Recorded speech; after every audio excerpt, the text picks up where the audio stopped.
C'est vraiment grâce à eux que cet award existe. Et donc j'en suis extrêmement reconnaissante de faire tous ces efforts, de permettre à la recherche d'avancer. Je m'appelle Sophie Postel-Vinet, je suis médecin-chercheur à l'Institut Gustave Roussy à University College of London à Londres. Alors, nos travaux portent sur des tumeurs très rares, comme beaucoup de ces tumeurs, qui s'appellent des sarcomes à fusion. On appelle les tumeurs desmoplastiques à petites cellules rondes, mais qui sont des tumeurs qui sont créées par une anomalie génétique qui met bout à bout deux gènes qui devraient normalement pas être mis bout à bout.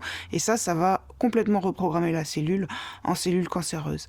Et donc nous, nos travaux jusqu'ici, ils ont porté sur deux grands axes. Un premier axe qui a été d'essayer de mieux comprendre quelle est ce qu'on appelle la biologie de la maladie, c'est-à-dire comment est-ce qu'elle fonctionne, comment est-ce que cette anomalie reprogramme la cellule pour qu'elle devienne malheureusement cancéreuse. Ça, c'est une première partie en tout cas sur laquelle on a avancé, et ça nous a permis d'élaborer des hypothèses en disant voilà ce qu'on aimerait cibler, la façon dont on aimerait le faire. Et c'est vraiment là que l'Innovation Award va nous aider. C'est une bourse tout à fait significative, donc d'1 million d'euros sur 4 ans, qui a été attribuée par Fight Kids Cancer. C'était la première édition, donc qui comprend plusieurs associations de lutte contre le cancer de l'enfant au niveau européen, dont Imagine for Margot notamment pour la France. Et qu'on espère avec l'Innovation Award, c'est de faire toute la partie préclinique, c'est-à-dire valider qu'on a choisi la bonne cible, entre guillemets,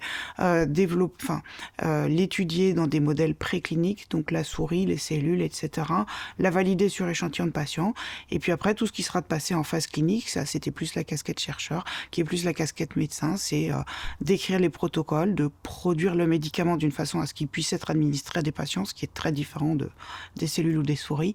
Et surtout, je voulais le souligner, cette bourse, elle est unique par le fait qu'elle donne une grande flexibilité et une grande liberté. Et ça, c'est vraiment quelque chose qui est très agréable, c'est-à-dire que on va pouvoir réorienter la recherche, et ce qui arrive, hein. Si on se dit, ah bah non, là, on s'est trompé, finalement, on devrait plutôt aller par là, et ça, faut rester très humble, ça arrive.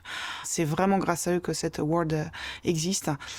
Et donc, j'en suis extrêmement reconnaissante de faire tous ces efforts, de permettre à la recherche d'avancer, malgré tout le combat qu'ils ont à mener à côté, et simplement leur dire que si eux ont fait avec succès leur part du travail en nous offrant cette confiance et ces moyens, je peux pas garantir aujourd'hui qu'on sera couronné de succès, mais en tout cas, je peux garantir qu'on va faire au mieux et surtout au mieux pour pérenniser même ce programme au-delà des 4 ans, pour que ça puisse servir au plus grand nombre.